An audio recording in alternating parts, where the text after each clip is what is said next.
ಎಲ್ಲರಿಗೂ ನಮಸ್ಕಾರ. ನನ್ನ ಹೆಸರು ಛಾಯಾ ಅಂತ.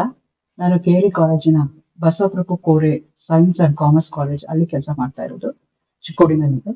ಸೊ ನಾನು ಇವತ್ತು BSc NEP ಸಿಲೆಬಸ್ ಪ್ರಕಾರ ಸೆಕೆಂಡ್ ಸೆಮ್ ಅಲ್ಲಿ ಯೂನಿಟ್ 4 ಕೆಮಿಸ್ಟ್ರಿ ಸಿಲೆಬಸ್ ಏನಿದೆಯಲ್ಲ ಅದರದ್ದು ವಿಡಿಯೋಸ್ ಮಾಡೋಣ ಅಂತ ಅನ್ಕೊಳ್ತಾ ಇದ್ದೀನಿ.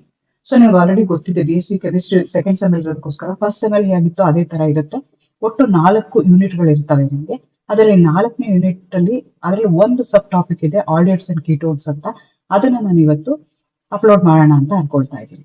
So according to university syllabus ಏನಿದೆ ಅಂತಂದ್ರೆ, ಆಲ್ಡಿಹೈಡ್ಸ್ ಕೀಟೋನ್ಸ್, ಆಲಿಫ್ಯಾಟಿಕ್, ಆರೋಮ್ಯಾಟಿಕ್. ನಿಮ್ಗೆ ಆಲ್ರೆಡಿ ಗೊತ್ತಿದೆ ಡಿಫ್ರೆನ್ಸ್ ಏನಿದೆ ಅಂತ. ಕ್ಲಾಸಿಫಿಕೇಶನ್ ಆಫ್ ಹೈಡ್ರೋಕಾರ್ಬನ್ಸ್ ಮಾಡಿದಾಗ ನಿಮ್ಗೆ ಹೇಳ್ಕೊಟ್ಟಿರ್ತಾರೆ. ಆಲಿಫ್ಯಾಟಿಕ್ ಅಂದ್ರೆ ಓಪನ್ ಚೈನ್ ಕಾಂಪೌಂಡ್ಸ್, ಆರೋಮ್ಯಾಟಿಕ್ ಅಂದ್ರೆ close chain compounds with alternative single and double bond, ಅಂತದಕ್ಕೆ ಆರೋಮ್ಯಾಟಿಕ್ ಅಂತ ಹೇಳ್ತಾರೆ. ಆಲ್ಡಿಹೈಡ್ಸ್ ಅಂಡ್ ಕೀಟೋನ್ಸ್ ಅಲ್ಲಿ both aliphatic and aromatic hydrocarbons. ಅದಕ್ಕೂ ಪರ್ಟಿಕ್ಯುಲರ್ ಆಗಿ ಅವರೇ ಹೇಳ್ಬಿಟ್ಟಿದ್ದಾರೆ. Formaldehyde, acetaldehyde, acetone, benzaldehyde. ಇದನ್ನ ನಾವು ಸ್ಟ್ರಕ್ಚರ್ ಬರೆಯುವಂಥದ್ದು, ಅದು ಮಾಲಿಕ್ಯುಲರ್ ಫಾರ್ಮುಲಾ ಬರೆಯುವಂಥದ್ದು, ಅದೆಲ್ಲ ನೀವು ತಿಳ್ಕೊಬೇಕಾಗತ್ತೆ. Preparation from acid chlorides and nitrides. Preparation of aldehydes and ketones from acid chlorides and nitrides. Aldehydes and ketones ನ ಬೇರೆ ಬೇರೆ ಮೆಥಡ್ ಗಳಿಂದ ಪ್ರಿಪರೇಷನ್ ಮಾಡಬಹುದು. ಆದ್ರೆ ನಿಮ್ ಯೂನಿವರ್ಸಿಟಿ ಸಿಲೆಬಸ್ ಅಲ್ಲಿ ಅವ್ರು ಸ್ಪೆಸಿಫೈ ಆಗಿ ಆಸಿಡ್ ಕ್ಲೋರೈಡ್ಸ್ ಮತ್ತೆ ನೈಟ್ರೈಡ್ಸ್ ಇಂದ ಅದು ಆಗತ್ತೆ ಅಂತ ಅವ್ರು ಹೇಳ್ತಾ ಇರ್ತಾರೆ. ಆಮೇಲೆ ಜೊತೆಗೆ reaction with HCl, ROH, that's alcohol, sodium bisulphide, then amine derivatives ಏನಿದೆಯಲ್ಲ, ಇದು ಆಕ್ಚುಲಿ ನ್ಯೂಕ್ಲಿಯೋಫಿಲಿಕ್ ಅಡಿಷನ್ ರಿಯಾಕ್ಷನ್ಸ್ ಅಂತ ಹೇಳ್ತೀವಿ, ಅದಿದೆ. ಅದ್ರ ಜೊತೆಗೆ some of the name reaction, iodoform reaction. This is a test we can consider which can distinguish between aldehydes and ketones. ಅದೇ ತರ aldol condensation, Cannizzaro's reaction, Wittig's reaction, benzoin condensation, Clemmensen reduction. ಇದನ್ನು syllabus ಅಲ್ಲಿ ಅವರು ಕೊಟ್ಟಿರುವಂತ syllabus.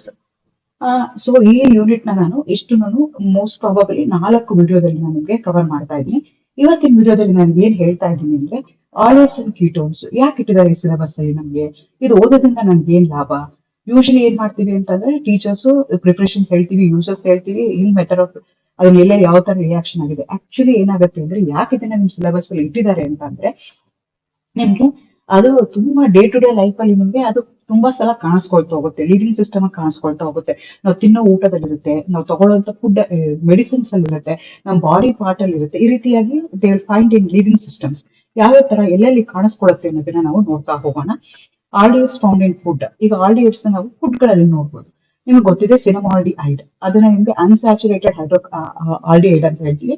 So ಅದು ಎಲ್ಲಿಂದ ಬರುತ್ತೆ ಅಂದ್ರೆ ಸಿನಮನ್ ಇಂದ ಬರುತ್ತೆ. ಸಿನಮನ್ ಅಂದ್ರೆ ಚಕ್ಕೆ, ನಾವು ಅಡುಗೆ ಯೂಸ್ ಮಾಡ್ತೀವಿ, ಅದರಿಂದ ಬರುವಂತದ್ದು. ಅದೇ ತರ ಬೆನ್ಸಾಲ್ಡಿಹೈಡ್ ಇದೆ, ಅದು ಆಲ್ಮಂಡ್ ಇಂದ ಬರುತ್ತೆ.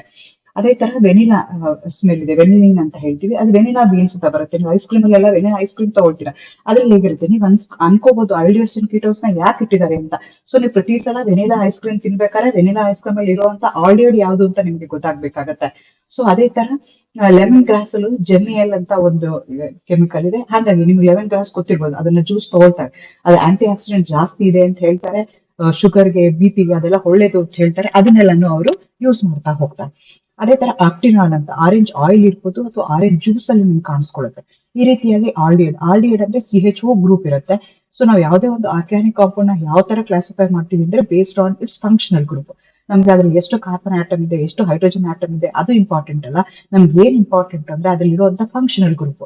ಸೊ ಎಲ್ಲ ಆಲ್ಡಿಹೈಡ್ಸ್ ಫಂಕ್ಷನಲ್ ಗ್ರೂಪ್ ಯಾವ್ದಿರುತ್ತೆ ಅಂದ್ರೆ CHO ಗ್ರೂಪ್ ಇರುತ್ತೆ. ಸೊ CHO ಗ್ರೂಪ್ ಇರುವಂತ ಕಾಂಪೌಂಡ್ಸ್ ನಮ್ ಡೇ ಟು ಡೇ ಲೈಫ್ ಅಲ್ಲಿ ಇರುತ್ತೆ. ಸೊ ಹಂಗಾಗಿ ನೀವು ಆಲ್ಡಿಹೈಡ್ಸ್ ಅಂಡ್ ಕೀಟೋನ್ಸ್ ಅಂದ್ರೆ ಓನ್ಲಿ ಎಕ್ಸಾಮ್ ಓದ್ಕೊಳ್ಳುವಂತದ್ದು ಅಂತಲ್ಲ. ಸೊ ನಿಮ್ಗೆ ನೆನ್ಪಿರ್ಬೇಕಾಗುತ್ತೆ, ಸಿನಮಾಲ್ಡಿಹೈಡ್ ಅಂದ ತಕ್ಷಣ ಸಿನಮನ್ ಇಂದ ಬರುತ್ತೆ. ಅದೇ ತರ ಆಕ್ಟಿನಾಲ್ ಅಂತಂದ್ರೆ ಆರೆಂಜ್ ಆಯಿಲ್ ಅಥವಾ ಆರೆಂಜ್ ಜ್ಯೂಸ್. ನಿಮ್ಗೆ ಆರೆಂಜ್ ಸಿಪ್ಪೆ ಗೊತ್ತಿರ್ಬೋದು, ಆ ಸಿಪ್ಪೆನ ಸ್ಕ್ವೀಸ್ ಮಾಡಿದ್ರೆ ಒಂಥರ ಆಯಿಲ್ ತರ ಬರುತ್ತೆ. ಸೊ ಅದ್ರಲ್ಲೂ ನಿಮ್ಗೆ ಆಕ್ಟಿನಾಲ್ ಇರುತ್ತೆ. ಇದೆಲ್ಲಾನು ನಿಮ್ಗೆ aldehydes which is found in food. ಅದೇ ತರ aldehydes can be found in human body also. Retinal ಅಂತ ಕರಿತೀವಿ. One form of the vitamin A ಅಂತ ಹೇಳ್ತೀವಿ, ಅದು ಅಲ್ಲಿರುವಂತದ್ದು. ಇದು ಏನಕ್ಕೆ ಇಂಪಾರ್ಟೆಂಟ್ ಅಂದ್ರೆ, ಹ್ಯೂಮನ್ ವಿಷನ್, ನಮ್ಗೆ ಅನಿಮಲ್ ವಿಷನ್ ಇರ್ಬೋದು, ಅದಕ್ಕೆ ಇಂಪಾರ್ಟೆಂಟ್. ಇದು ಏನ್ ಮಾಡುತ್ತೆ ಅಂದ್ರೆ, ಕೆಲವೊಂದು micro organisms to convert light to metabolic energy ಆಗಿ ಕನ್ವರ್ಟ್ ಮಾಡಕ್ಕೂ ಇದು ಯೂಸ್ ಮಾಡುತ್ತೆ. ಇಲ್ಲಿ ಪಕ್ಕದಲ್ಲಿ ಕೊಟ್ಟಿದೆ ನೋಡಿ, ಈ ರೀತಿಯಾಗಿ ನಿಮ್ಗೆ ಸ್ಟ್ರಕ್ಚರ್ಸ್ ಕಾಣಿಸ್ತಾ ಹೋಗುತ್ತೆ. ಅದೇ ರೀತಿ ಆಲ್ಡಿಹೈಡ್ಸ್ ಆಸ್ ಎ ಫ್ರಾಗ್ರೆನ್ಸ್ ನಿಮ್ಗೆ ಇರುತ್ತೆ, ಅಂದ್ರೆ ಸುವಾಸನೆ ಬರುವಂತದ್ದು. ಸೊ ಸಿಟ್ರಿನಾಲ್ ಅಂತ ಹೇಳ್ತೀವಿ. ಸಿಟ್ರಿನಾಲ್ ಆಯಿಲ್ ಇಂದ ಬರುತ್ತೆ ನೋಡಿ, ಚಿತ್ರದಲ್ಲಿ ಕೊಟ್ಟಿದ್ದೀನಿ ನಾನು, ಆ ತರ ಪ್ಲಾಂಟ್ ಇರುತ್ತೆ, ಅದರಿಂದ ಎಕ್ಸ್ಟ್ರಾಕ್ಟ್ ಮಾಡ್ತಾರೆ. ಅದನ್ನ ಇನ್ಸೆಕ್ಟ್ ರಿಪೆಲೆಂಟ್ ಆಗಿ ಯೂಸ್ ಮಾಡ್ತಾರೆ.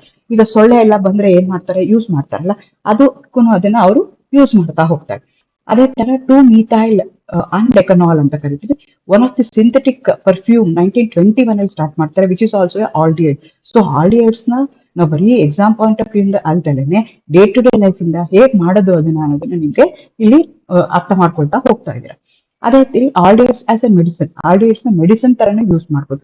ನಿಮ್ಗೆ ಗೊತ್ತಿದೆ, ನೀವು ಜುವಾಲಜಿನಲ್ಲಿ ಅಥವಾ ಬಯಾಲಜಿ ಲ್ಯಾಬ್ ಗಳಿಗೆ ಹೋದ್ರೆ ಎಲ್ಲ ಸ್ಪೆಸಿಮೆನ್ ಗಳನ್ನ ಅವ್ರು ಏನ್ ಮಾಡಿರ್ತಾರೆ, ಫಾರ್ಮಾಲ್ಡಿಹೈಡ್ ಅಲ್ಲಿ ಡಿಪ್ ಮಾಡಿಟ್ಟಿರ್ತಾರೆ, which is highly toxic substance. It going to have an irritating odour ಇರುತ್ತೆ. ಆದ್ರೆ ಇದು ಏನ್ ಮಾಡುತ್ತೆ ಅಂದ್ರೆ, ಈ ಫಾರ್ಮಾಲ್ಡಿಹೈಡ್ ಏನ್ ಮಾಡುತ್ತೆ, ಯಾಕೆ ಫಾರ್ಮಾಲ್ಡಿಹೈಡ್ ನ ಫಸ್ಟ್ ಬೇಸಿಕ್ ಆಲ್ಡಿಹೈಡ್ ಯಾವ್ದು ಇದೆ ಅಂತಂದ್ರೆ HCHO is the formula. Basic aldehyde ನಮ್ಮ ಹತ್ರ ಯಾವ್ದಿದೆ ಅಂದ್ರೆ ಅದು ಫಾರ್ಮಾಲ್ಡಿಹೈಡ್ ಇದೆ. ಈ ಫಾರ್ಮಾಲ್ಡಿಹೈಡ್ ಏನ್ ಮಾಡುತ್ತೆ, ಯಾಕೆ ಅದನ್ನ ಸ್ಪೆಸಿಮನ್ಸ್ ನ ಸ್ಟೋರ್ ಮಾಡಕ್ಕೆ ಯೂಸ್ ಮಾಡ್ತಾರೆ ಅಂದ್ರೆ, ಅದೇನ್ ಮಾಡುತ್ತೆ, ಡಿನೇಚರ್ ಮಾಡುತ್ತೆ ಪ್ರೋಟೀನ್. ಪ್ರೋಟೀನ್ ಏನಿರುತ್ತಲ್ಲ ಅದ್ರದ್ದು ಪ್ರೋಟೀನ್ ಪ್ರಾಪರ್ಟಿ ಏನಿರುತ್ತಲ್ಲ ಅದನ್ನ ಏನ್ ಮಾಡುತ್ತೆ, ಡಿನೇಚರ್ ಮಾಡುತ್ತೆ. ಡಿನೇಚರ್ ಮಾಡಿದಾಗ ಏನಾಗುತ್ತೆ, it will become insoluble in water. ಹಂಗಾಗಿ ಇನ್ಸಾಲ್ಯುಬಲ್ ಇನ್ ವಾಟರ್ ಆಗೋದಕ್ಕೋಸ್ಕರ ಬ್ಯಾಕ್ಟೀರಿಯಲ್ ಡಿಕೆ ಆಗಲ್ಲ. ಹಂಗಾಗಿ ಅದೇನ್ ಮಾಡ್ಬೋದು, ಪ್ರಿಸರ್ವ್ ಮಾಡಕ್ಕೆ, ಟಿಶ್ಯೂ ಪ್ರಿಸರ್ವ್ ಮಾಡಕ್ಕೆ, ಈ ಸ್ಪೆಸಿಮನ್ಸ್ ನ ಪ್ರಿಸರ್ವ್ ಮಾಡಕ್ಕೆ ಯೂಸ್ ಮಾಡ್ತಾ ಹೋಗ್ತೀವಿ. ಅದೇ ತರ ನೀವು ಅಸಿಟಾಲ್ಡಿಹೈಡ್ ನ ತಗೊಂಡ್ರೆ, ನಿಮ್ಗೆ ಗೊತ್ತಿದೆ, ಯಾವುದೇ ಒಂದು ಆಲ್ಕೋಹಾಲ್, ಎಥನಾಲ್ ಅಂತ ಏನ್ ಹೇಳ್ತೀವಿ ನಾವು, ಯಾರು ಕುಡಿದಾಗ ಏನ್ ಮಾಡ್ತಾರೆ, ಹ್ಯಾಂಗ್ ಓವರ್ ಆಗುತ್ತೆ, ತುಂಬಾ ಒದ್ದಾಡ್ತಾರೆ, ಅಂದ್ರೆ ಅಲ್ಗಾಡ್ತಾರೆ, ಸ್ಟ್ರೈಟ್ ಆಗಿ ನಡೆಯಕ್ ಆಗಲ್ಲ ಅವ್ರಿಗೆ. ಯಾವಾಗ ಅದನ್ನು ಏನಾಗುತ್ತೆ ಅಂದ್ರೆ, ಈ ಎಥನಾಲ್ ಏನಾಗುತ್ತೆ ಅಂದ್ರೆ ಲಿವರ್ ಅಲ್ಲಿ ಏನಾಗುತ್ತೆ ಅಂದ್ರೆ ಆಕ್ಸಿಡೇಷನ್ ಆಗುತ್ತೆ. ಆಕ್ಸಿಡೇಷನ್ ಆದಾಗ ಏನಾಗುತ್ತೆ ಅದು ಅಂತಂದ್ರೆ ಅಸಿಟಾಲ್ಡಿಹೈಡ್ ಅಸಿಟಾಲ್ಡಿಹೈಡ್ ಆಗಿ ಕನ್ವರ್ಟ್ ಆಗುತ್ತೆ. Because of the formation of acetaldehyde liver hang over ಆಗ್ತಾ ಹೋಗುತ್ತೆ. ನೋಡಿ, ಆಲ್ಕೋಹಾಲ್ ಆಲ್ಡಿಹೈಡ್ಸ್ ನ ನಾವು ಡೇ ಟು ಡೇ ಲೈಫ್ ಅಲ್ಲಿ ಎಲ್ಲಿ ನೋಡ್ತಿರ್ವಿ ನೀವು ಅನ್ನೋದನ್ನ ನೀವು ಇಲ್ಲಿ ಕಾಣಿಸ್ಕೊಳ್ತಾ ಹೋಗ್ಬೋದು. ಅದೇ ತರ ಕೀಟೋನ್ಸ್ ನ ತಗೊಂಡ್ರೆ, ಆಲ್ಡಿಹೈಡ್ಸ್ ಕೀಟೋನ್ಸ್ಗೂ ಒಂದೇ ಫಂಕ್ಷನಲ್ ಗ್ರೂಪ್ ಅಂತ ಹೇಳ್ತೀವಿ, ಅದಕ್ಕೆ ಕಾರ್ಬನೈಲ್ ಕಾಂಪೌಂಡ್ ಅಂತ ಹೇಳ್ತೀವಿ. C+O ಇರುತ್ತೆ. ಇಲ್ಲಿ ಏನಾಗಿರುತ್ತೆ, ಎರಡು R ಗ್ರೂಪ್ ಅಟ್ಯಾಚ್ ಆಗಿರುತ್ತೆ. ಅಲ್ಲಿ ಏನಾಗುತ್ತೆ ಅಂದ್ರೆ ಒಂದೇ ಒಂದು R ಗ್ರೂಪ್ ಅಟ್ಯಾಚ್ ಆಗಿರುತ್ತೆ ಆಲ್ಡಿಹೈಡ್ ಅಲ್ಲಿ. ನೆಕ್ಸ್ಟ್ ಸ್ಲೈಡ್ಸ್ ಅಲ್ಲಿ ಡೀಟೈಲ್ ಆಗಿ ಸ್ಟ್ರಕ್ಚರ್ ಹೇಗಿರುತ್ತೆ ಅಂತ ನಾನು ಹೇಳ್ತಾ ಹೋಗ್ತೀನಿ. ಇವಾಗ ಕೀಟೋನ್ಸ್ ಏನಾಗುತ್ತೆ, ನಾನು ಹೇಳ್ದಂಗೆ ಆಲ್ಡಿಹೈಡ್ಸ್ ಹೆಂಗೆ ನಮಗೆ ಡೇ ಟು ಡೇ ಲೈಫ್ ಅಲ್ಲಿ ನಮ್ಮ ಫುಡ್ ಅಲ್ಲಿ ಇರುತ್ತಲ್ಲ, ಅದೇ ರೀತಿ ಏನಾಗುತ್ತೆ ಕೀಟೋನ್ಸ್ ನಮ್ಮ ಫುಡ್ ಗಳಲ್ಲಿ ಕಾಣಿಸ್ಕೊಳ್ತಾ ಹೋಗುತ್ತೆ. ಈಗ ನಿಮ್ಗೆ ಅಕ್ಟೋನ್ ಅಂತ ಹೇಳ್ತಾರೆ. ಈಗ ಮಶ್ರೂಮ್ ಫಾರ್ ಎಕ್ಸಾಂಪಲ್ ಆರ್ಟಿಫಿಷಿಯಲ್, ಈಗ ನೀವು ಏನಾದ್ರು ಒಂದು ತಗೊಳಕ್ ಹೋದಾಗ ಆರ್ಟಿಫಿಷಿಯಲ್ ಫ್ಲೇವರಿಂಗ್ ಏಜೆಂಟ್ ಗಳನ್ನ ಆಡ್ ಮಾಡ್ತಾರೆ. ಈಗ ಮಶ್ರೂಮ್ ಫ್ಲೇವರಿಂಗ್ ಬೇಕು ಅಂತ ಅಂದ್ರೆ ಅವರು ಆಕ್ಟೋನ್ ಆಡ್ ಮಾಡ್ತಾರೆ. ಸೊ ನಿಮ್ಗೆ ಗೊತ್ತಿರ್ಬೋದು, ಆಲ್ಡಿಹೈಡ್ ಆದ್ರೆ AN ಇಂದ ಎಂಡ್ ಆಗುತ್ತೆ, ಕೀಟೋನ್ಸ್ ಆದ್ರೆ ON ಇಂದ ಎಂಡ್ ಆಗುತ್ತೆ. ಸೊ ಮಶ್ರೂಮ್ ಫ್ಲೇವರ್ ಬೇಕು ಅಂದ್ರೆ ಇಲ್ಲಿ ಯಾವ್ದು ಸ್ಟ್ರಕ್ಚರ್ ಇದೆಯಲ್ಲ, ಈ ಸ್ಟ್ರಕ್ಚರ್ ಅಲ್ಲಿ ಇರುವಂತ ಕಾಂಪೌಂಡ್ ನ ಅವ್ರು ಏನ್ ಮಾಡ್ತಾರೆ, ಹಾಕಿದ್ರೆ ನಮ್ ಫುಡ್ಗೆ ಆ ಫ್ಲೇವರ್ ನಿಮ್ಗೆ ಬರ್ತಾ ಹೋಗುತ್ತೆ. ಅದೇ ರೀತಿ ಪಾಪ್ಕಾರ್ನ್ ಫ್ಲೇವರ್ ಬೇಕು ಅಂದ್ರೆ ಮಿಥೈಲ್ 2 ಬ್ರೈಡಲ್ ಕೀಟೋನ್ ಹಾಕ್ತಾರೆ. ಇದನ್ನ ಹಾಕ್ತಾ ಅವಾಗ ಅದು ಬರ್ತಾ ಹೋಗುತ್ತೆ. ಇದಲ್ದಲೆ ವೈಟಮಿನ್ K ಅಂದ್ರೆ ಬ್ಲಡ್ ಕ್ಲಾಟಿಂಗ್. ಈಗ ಕೆಲವೊಂದ್ಸಲ ಏನಾಗುತ್ತೆ ಅಂದ್ರೆ ಬ್ಲಡ್ ಕಟ್ ಆದಾಗ ಸೂರ್ಯ ಶುರು ಮಾಡಿದಾಗ ತನ್ನಷ್ಟಕ್ಕೆ ತಾನೇ ಕ್ಲಾಟ್ ಆಗುತ್ತೆ. ಅದು ಯಾಕೆ ಅಂದ್ರೆ because of the vitamin K ನಮ್ಮ ಬಾಡಿ ಒಳಗಡೆ ಇರುತ್ತೆ, fat soluble vitamin which is obtained from the green leaf vegetables, cauliflower, cabbage, pork, ಇದರಿಂದ ಎಲ್ಲಾನು ನಮಗೆ ಅದು ಸಿಗ್ತಾ ಹೋಗುತ್ತೆ. ಸೊ ಇಲ್ಲಿ ಇದೆಯಲ್ಲ ಸ್ಟ್ರಕ್ಚರ್ ಅದೇ. ಸೊ ಬ್ಲಡ್ ಕ್ಲಾಟ್ ಮಾಡಕ್ಕೆ ಹೆಲ್ಪ್ ಮಾಡುತ್ತಲ್ಲ, ಅದನ್ನು ನಮ್ಗೆ ಏನಾಗಿದೆ, ಕೀಟೋನ್ ಆಗಿದೆ. ಅದೇ ರೀತಿ ನಿಮ್ಗೆ ಏನಾಗುತ್ತೆ ಅಂದ್ರೆ ಫ್ಲೋ ಆಯಿಲ್ ಅಲ್ಲೂ ನಿಮ್ಗೆ ಏನಾಗಿದೆ, ಒಂದು ಕೀಟೋನ್ ಇರುತ್ತೆ, ಹೆಪ್ಟನೋನ್ ಅಂತ ಕರಿತೀವಿ, ಅದು ಪ್ರೆಸೆಂಟ್ ಇರುತ್ತೆ. ಅದೇ ತರ ಹುಲಮೋನ್ಸ್ ಅಂತ ಹೇಳ್ತೀವಿ, ಹಾಪ್ ಪ್ಲಾಂಟ್ ಇಂದ ಬರುತ್ತೆ. ಸೊ ಇದು ಸ್ಟ್ರಕ್ಚರ್ ಇರುತ್ತೆ. ಸೊ ಹಿಂಗಾಗಿ ನಾವು ಕೀಟೋನ್ಸ್ ಅಂಡ್ ಆಲ್ಡಿಹೈಡ್ಸ್ ಬರೀ not only from the exam point of view, apart from our day to day life ಎಲ್ಲೆಲ್ಲಿ ನೋಡ್ತೀವಿ. ಸೊ ನಿಮ್ಗೆ ಅದನ್ನ ಮಶ್ರೂಮ್ ಬಂದ ತಕ್ಷಣ ಮಶ್ರೂಮ್ ಅಲ್ಲಿ ಇರುವಂತ ಮಶ್ರೂಮ್ ಫ್ಲೇವರ್ ಇರುವಂತ ಕೀಟೋನ್ ಯಾವುದು ಅಂತಂದ್ರೆ ನಿಮ್ಗೆ ಅದರಲ್ಲಿ ಇರುವಂತದ್ದು ಕೀಟೋನ್ ಅನ್ನೋದು ನೆನಪಾಗ್ಬೇಕು. ಈ ರೀತಿಯಾಗಿ ನಿಮ್ಗೆ ಗೊತ್ತಾಗ್ಲಿ ಅಂತ ನಾನು ಇವತ್ತು ಈ ವಿಡಿಯೋನ ಮಾಡ್ತಾ ಇದ್ದೀನಿ. ಅದೇ ತರ ಕೀಟೋನ್ಸ್ ಫೌಂಡ್ ಇನ್ ಫುಡ್ ನ ನೀವು ನೋಡೋದಾದ್ರೆ ಐನೋನ್ ಅಂತ ಕರಿತೀವಿ. ರಾಸ್ಬೆರಿ ಫ್ಲೇವರಿಂಗ್, ರಾಸ್ಬೆರೀಸ್ ಅಂತ ಹೇಳ್ತೀವಿ. ಈಗಂತೂ ಎಲ್ಲ ಟ್ರೆಂಡಿ, ನಿಮ್ಗೆ ಬರೀಸ್ ತುಂಬಾ ಅಡ್ವಾಂಟೇಜಸ್ ಇದೆ. It going to act as an anti oxidant ಅಂತ ಹೇಳ್ತಾರೆ.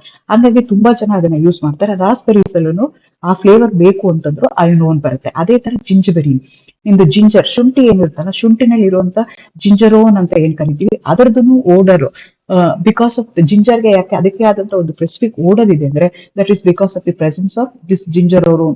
ಅದನ್ನು ನಿಮ್ಗೆ ಏನಾಗಿದೆ, ಕೀಟೋನ್ ಆಗಿದೆ. ಅದೇ ತರ ಏನಾಗುತ್ತೆ, ಚೀಸು, ಬಟರ್ ಅಲ್ಲೂ ಏನಾಗುತ್ತೆ, ಸ್ಮೆಲ್ ಬರ್ಬೇಕು ಅಂತಂದ್ರೆ ಬ್ಯೂಟಾಡೈಓನ್ ಅಂತ ಇರ್ತೀವಿ, ಅದನ್ನ ಹಾಕಿರ್ತೀವಿ. ಸೊ ಅದೇ ತರ ಕಾರವೇನ್ ಸೀಡ್ಸ್ ಇರ್ಬೋದು, ಸ್ಪಿಯರ್ಮಿಂಟ್ ಅಂದ್ರೆ ಪುದೀನ ಇರ್ಬೋದು, ಶಾ ಜೀರಿಗೆ ಅಂತ ಹೇಳ್ತಾರಲ್ಲ, ಅಥವಾ ಕಪ್ಪು ಜೀರಿಗೆ ಅಂತ ಹೇಳ್ತಾರಲ್ಲ, ಅದರಲ್ಲಿ ಇರುವಂತದ್ದು ಇರ್ಬೋದು. ಇದೆಲ್ಲಾನು ನಿಮ್ಗೆ ಏನಾಗಿರುತ್ತೆ ಅಂತಂದ್ರೆ ಕೀಟೋನ್ಸ್ ಇರುತ್ತೆ. ಆಕ್ಚುಲಿ ನೀವು ಇದನ್ನ ಪ್ಲಸ್ ಅಂಡ್ ಮೈನಸ್ ಓನ್ ಅಂತ ಹೇಳ್ತಾ ಇದೀನಿ. ನೀವು ಲಾಸ್ಟ್ ಇಯರ್ ಸ್ಟೀರಿಯೋ ಕೆಮಿಸ್ಟ್ರಿ ಓದಿದಿರಾ, ಅಲ್ಲಿ ಸ್ಟೀರಿಯೋ ಐಸೋಮರ್ಸ್ ಬರ್ತವೆ, which are mirror images of each other, non super impossible mirror images of each other. So just ಒಂದು ಅಂದ್ರೆ ಆಪ್ಟಿಕಲ್ ಐಸೋಮರ್ಸ್ ಆಗಿರೋದಕ್ಕೋಸ್ಕರ they going to change their odour. So exactly ಏನಾಗ್ತಿದೆ, ಒಂದ್ ಕಡೆಗೆ right ಅಲ್ಲಿ ಇದೆ, ನೀವು ನೋಡಿರ್ಬೋದು ಇಲ್ಲಿ, ಒಂದ್ ಕಡೆಗೆ ರೈಟ್ ಅಲ್ಲಿ ಇದೆ, ಇನ್ನೊಂದ್ ಕಡೆಗೆ ಲೆಫ್ಟ್ ಅಲ್ಲಿ ಇದೆ. ರೈಟ್ ಅಲ್ಲಿ ಇದ್ದಾಗ ಅದಕ್ಕೆ ಒಂದು ತರ ಸ್ಮೆಲ್ ಬರುತ್ತೆ. ಅದೇ ತರ ಲೆಫ್ಟ್ ಅಲ್ಲಿ ಇದ್ದಾಗ ಅದಕ್ಕೆ ಒಂದು ತರ ಸ್ಮೆಲ್ ಬರ್ತಾ ಹೋಗುತ್ತೆ. ಅದೇ ತರ ಕೀಟೋನ್ಸ್ ನ ನಾವು ಹ್ಯೂಮನ್ ಬಾಡಿನಲ್ಲೂ ನೋಡ್ಬೋದು. ಆಲ್ ಸೆಕ್ಸ್ ಹಾರ್ಮೋನ್ಸ್ ಇರಬಹುದು. ಅದು ಮೇಲ್ ಸೆಕ್ಸ್ ಹಾರ್ಮೋನ್ ಆಗಿರ್ಬೋದು ಅಥವಾ ಫಿಮೇಲ್ ಸೆಕ್ಸ್ ಹಾರ್ಮೋನ್ ಇರ್ಬೋದು. ಟೆಸ್ಟೋಸ್ಟೆರೋನ್ ಅಂತ ಕರಿತೀವಿ, ಕ್ರೋಸ್ಟ್ರಜೋನ್ ಅಂತ ಕರಿತೀವಿ. ಇವೆಲ್ಲಾನು ನಮ್ಗೆ ಅದು ಏನಾಗಿರುತ್ತೆ, ಕೀಟೋನ್ಸ್ ಆಗಿರುತ್ತೆ. ಅದೇ ತರ ಆಲ್ಡರೋಸ್ಟೋನ್ ಅಂತ ಕರಿತೀವಿ. ಅದೇನಾಗುತ್ತೆ ಅಂದ್ರೆ ಬ್ಲಡ್ ಸೋಡಿಯಂ ಅಯಾನ್ ಲೆವೆಲ್ ನ ಮೇಂಟೈನ್ ಮಾಡಕ್ಕೆ ಯೂಸ್ ಮಾಡ್ತೀವಿ. ಸೊ ಕಿಡ್ನಿನಲ್ಲಿ ಏನಾಗುತ್ತೆ ಅಂದ್ರೆ ಸೋಡಿಯಂ ಅಯಾನ್ಸ್ ಯಾವುದೋ ಒಂದು ಲೆವೆಲ್ ಅಲ್ಲಿ ಇರ್ಬೇಕಾಗತ್ತೆ. Low to cause the kidney to retain the sodium ions. ಅದೇನಾದ್ರೂ ಜಾಸ್ತಿ ಆಯ್ತು, ಎಲಿವೇಟ್ ಆಯ್ತು ಅಂತಂದ್ರೆ ಅವಾಗ ಏನಾಗುತ್ತೆ ಅಂದ್ರೆ ಈ ಅಡ್ನೋಸ್ಟರಿನ್ ಏನಿದೆಯಲ್ಲ, ಸೆಕ್ಸ್ ಹಾರ್ಮೋನ್ ಏನಿದೆಯಲ್ಲ ಅದು, ಅಥವಾ ಇದು ಹಾರ್ಮೋನ್ಸ್ ಏನಿದೆಯಲ್ಲ ಅದು ಎಕ್ಸ್ಕ್ರೀಟೇ ಆಗಲ್ಲ. ಈ ರೀತಿಯಾಗಿ ನಮ್ಗೆ ಏನಾಗುತ್ತೆ, ನಮ್ಮ ಬಾಡಿ ಒಳಗಡೆ ಏನಾಗುತ್ತೆ, ಅಮೌಂಟ್ ಆಫ್ ದಿ ಸೋಡಿಯಂ ನ ಕಂಟ್ರೋಲ್ ಮಾಡೋಕೆ ಯೂಸ್ ಮಾಡ್ತಾರೆ. ಸೊ ಈ ರೀತಿಯಾಗಿ ನಮ್ಮ ಬಾಡಿ ಒಳಗಡೆ within our body, within our living system ಅಲ್ಲೂ ಎಷ್ಟೊಂದು ಕೀಟೋನ್ಸ್ ನ ನೀವು ನೋಡ್ತಾ ಹೋಗ್ತೀರಾ. ಅದೇ ರೀತಿ ಇನ್ನೊಂದು ಫ್ಯಾರಮೋನ್ಸ್ ಅಂತ ಕರಿತೀವಿ. ಈಗ ಅನಿಮಲ್ಸ್ ಗಳಿರ್ತವೆ, ಇನ್ಸೆಕ್ಟ್ಸ್ ಗಳಿರ್ತವೆ, ಅವು ಹೆಂಗ್ ಮಾತಾಡ್ತವೆ ನೀವು ನೋಡಿರ್ಬೋದು. ಬೆಳಗ್ಗೆ ಹೊತ್ತು ತುಂಬಾ ಸೈಲೆಂಟ್ ಆಗಿದ್ದಾಗ ಅವು ಮಾತಾಡ್ತಾ ಇರೋ ತರದ್ದು, ಅಂದ್ರೆ ಕ್ರಿಮಿಕೀಟಗಳು ಮಾತಾಡ್ತಾ ಇರೋ ತರ ನಿಮ್ಗೆ ಸೌಂಡ್ ಕೇಳ್ತಾ ಹೋಗುತ್ತೆ. ಸೊ ಅದು ಏನಾಗುತ್ತೆ ಅಂದ್ರೆ they going to release some chemicals ನ ರಿಲೀಸ್ ಮಾಡ್ತಾರೆ. ಆ ಕೆಮಿಕಲ್ಸ್ ಗೆ ನಾವೇನಂತ ಕರಿತೀವಿ, ಫ್ಯಾರೋಮೋನ್ಸ್ ಅಂತ ಕರಿತೀವಿ, which are also ketones in nature. ಅದೇ ತರ ನೀವು ಇರುವೆಗಳನ್ನ ನೋಡಿರ್ಬೋದು. ಆ ಇರುವೆಗಳು ಏನಾಗ್ತವೆ, ಸಾಲಾಗಿ ಒಂದ್ರಿಂದ ಒಂದ್ ಹೋಗ್ತಾ ಇರ್ತಾವ. ಅವು ಹೆಂಗ್ ಹೋಗ್ತವೆ, ಅವಕ್ ಯಾರು ಹೇಳ್ಕೊಡ್ತಾರೆ ಸಾಲಾಗಿ ಹೋಗ್ಬೇಕು ಅಂತ, ನೀರಾಗಿ ಹೇಳ್ಬೇಕು ಅಂತ? ಅವು ಏನ್ ಮಾಡ್ತವೆ ಅಂತಂದ್ರೆ ಒಂದು ಒಂದು ಏನಂತಾರೆ, ಕೀಟೋನ ಇನ್ಸೆಕ್ಟ್ ಮಾಡ್ತವೆ, ವಿಚ್ ಆರ್ ಫೆರೋಮೋನ್ಸ್. ಆ ಸ್ಮೆಲ್ ಇಟ್ಕೊಂಡು ಅವು ಏನ್ ಮಾಡ್ತವೆ, ಅದೇ ಪಾತಲ್ಲಿ ಎಲ್ಲವನ್ನು ಹೋಗ್ತವೆ. ಸೊ ಈ ರೀತಿಯಾಗಿ ನಮ್ಗೆ ಏನಾಗುತ್ತೆ ಅಂದ್ರೆ ಅನಿಮಲ್ಸ್ಗೂ ಕಮ್ಯುನಿಕೇಟ್ ಮಾಡ್ಕೊಳಕ್ಕೆ, ಒಂದಕ್ಕೊಂದು ಹೇಳೋದಕ್ಕೆ. ಈಗ ಮೇಲ್ ಹಾರ್ಮೋನ್ ಇದೆ, ಮೇಲ್ ಅನಿಮಲ್, ಫೀಮೇಲ್ ಹಾರ್ಮೋನ್ ಇದೆ. ಸೊ ಅವು ಕಮ್ಯುನಿಕೇಟ್ ಹೆಂಗ್ ಮಾಡ್ಕೊಳ್ತವೆ ಅಂದ್ರೆ ಥ್ರೂ ಫೆರೋಮೋನ್ಸ್. ಅವು ಒಂದು ಟೈಪ್ ಆಫ್ ಕೆಮಿಕಲ್ಸ್ ನ ಸೆಕ್ರೇಟ್ ಮಾಡ್ತವೆ, ಅದ್ರ ಪ್ರಕಾರ ನಮಗೆ ಕಾಣಿಸ್ಕೊಳ್ತಾ ಹೋಗುತ್ತೆ. ಅದೇ ತರ ಈಗ ವೆಸ್ಟರ್ನ್ ಪೈನ್ ಫೆರೋಮೋನ್ ಸ್ಟ್ರಕ್ಚರ್ ನಾನು ಹೇಳ್ಕೊಟ್ಟಿದ್ದೀನಿ. ಸೊ ಆ ರೀತಿಯಾಗಿ, ಅಥವಾ ಈಗ ದುಂಬಿ ಇರುತ್ತೆ, ಹೂವು ಇರುತ್ತೆ, ಅವು ಕಮ್ಯುನಿಕೇಟ್ ಮಾಡ್ಕೊಳ್ತವೆ. ಹೆಂಗ್ ಕಮ್ಯುನಿಕೇಟ್ ಮಾಡ್ತವೆ? ಥ್ರೂ ಫೆರೋಮೋನ್ಸ್ ಕಮ್ಯುನಿಕೇಟ್ ಮಾಡ್ತವೆ. What are those pheromones? Pheromones are all ketones in nature. So ಈ ರೀತಿಯಾಗಿ ನಮ್ಮ ಬಾಡಿ ಒಳಗಡೆ ಅಲ್ತಲೆ, ನಮ್ಮ ಊಟದಲ್ಲಿ ಅಲ್ತಲೆ, ನೇಚರಲ್ಲೂ ನಾವು ಏನ್ ಮಾಡ್ಬೋದು, ಕೀಟೋನ್ಸ್ ನ ನೋಡ್ಕೊಳ್ತಾ ಹೋಗ್ತೀವಿ. ಇದಲ್ಲದೆ ಈ ಕೀಟೋನ್ಸ್ ನಾವು ಡೇ ಟು ಡೇ ಲೈಫ್ ಗಳಲ್ಲೂ ನೋಡ್ತಾ ಹೋಗ್ತೀವಿ. ಒಂದು ಡ್ರಗ್ ಇದೆ, ಕಾರ್ಟೋಸ್ಟೋನ್ ಅಂತ ಕರಿತೀವಿ. It's A ketone. ಅದೇನ್ ಮಾಡುತ್ತೆ, ಅಲರ್ಜಿನ ಇದ್ ಮಾಡಕ್ಕೆ, ಆಥ್ರೈಟಿಸ್ ಇರ್ಬೋದು, ಆಸ್ಮಾ ಇರ್ಬೋದು, ಸ್ಕಿನ್ ಕಂಡೀಷನ್ಸ್ಗೆ ಎಲ್ಲದಕ್ಕೂ ಯೂಸ್ ಮಾಡ್ತೀವಿ. ನೋಡಿ ಅಲ್ಲಿ ಚಿತ್ರದಲ್ಲಿ ಕೊಟ್ಟಿದ್ದೀನಿ ನೋಡಿ, ಆ ರೀತಿಯಾಗಿದೆ. ಅದೇ ತರ ಈಗ ಆರ್ಟಿಫಿಷಿಯಲ್ ಟ್ಯಾನ್ ಆಗುತ್ತೆ, ನಾವು ಸನ್ಸ್ಕ್ರೀನ್ ಲೋಷನ್ಗಳನ್ನ ಯೂಸ್ ಮಾಡ್ತೀವಿ. Majority of the sunscreen lotion they going to contain ketone. So ketones ನ ನಾವು ಸ್ಕಿನ್ ಪ್ರಿಸರ್ವೇಟಿವ್ ಆಗಿ ಯೂಸ್ ಮಾಡ್ತಾ ಹೋಗ್ತೀವಿ. ಅದೇ ತರ ಮೇನ್ ಇಂಪಾರ್ಟೆಂಟ್, ನಾವು ಲ್ಯಾಬ್ ಅಲ್ಲಿ ನೋಡಿರ್ಬೋದು, ಕೀಟೋನ್ಸ್ ನಾವು ಸಾಲ್ವೆಂಟ್ ಆಗಿ ಯೂಸ್ ಮಾಡ್ತೀವಿ. ಅಸಿಟೋನ್ ನಿಮ್ಗೆ ಗೊತ್ತಿದೆ, ಯಾವುದೇ ಒಂದು ಆಪರೇಟಸ್ ನ ಡ್ರೈವ್ ಮಾಡ್ಬೇಕು, ನೀವು ಸೆಕೆಂಡ್ ಇಯರ್ ಅಲ್ಲಿ ಫಿಸಿಕಲ್ ಎಕ್ಸ್ಪೆರಿಮೆಂಟ್ಸ್ ಮಾಡ್ಬೇಕಾದ್ರೆ ನಿಮ್ದು ಫಿಸಿಕಲ್ ಎಕ್ವಿಪ್ಮೆಂಟ್ಸ್ ಏನಿರುತ್ತಲ್ಲ, ಆಪರೇಟರ್ಸ್ ಏನಿರುತ್ತಲ್ಲ, ಅದನ್ನೆಲ್ಲ ನೀವು ಏನ್ ಮಾಡಿರ್ತೀರಾ, ಅಸಿಟೋನ್ ಅಲ್ಲಿ ವಾಶ್ ಮಾಡಿರ್ತಾರೆ. ಸೊ ಸಾಲ್ವೆಂಟ್ ಆಗಿ ಯೂಸ್ ಮಾಡ್ತೀವಿ. ಜೊತೆಗೆ ಇದನ್ನ ನೀವು ನೈಲ್ ಪಾಲಿಶ್ ರಿಮೂವರ್ ಅಂತ ಹೇಳ್ತೀವಿ, ಅದು ಸಾಲ್ವೆಂಟ್ ಆಗಿರುತ್ತೆ. ಈ ರೀತಿಯಾಗಿ ನಾವು ಸಾಲ್ವೆಂಟ್ ಆಗಿ ಕೀಟೋನ್ ನ ಯೂಸ್ ಮಾಡ್ತೀವಿ.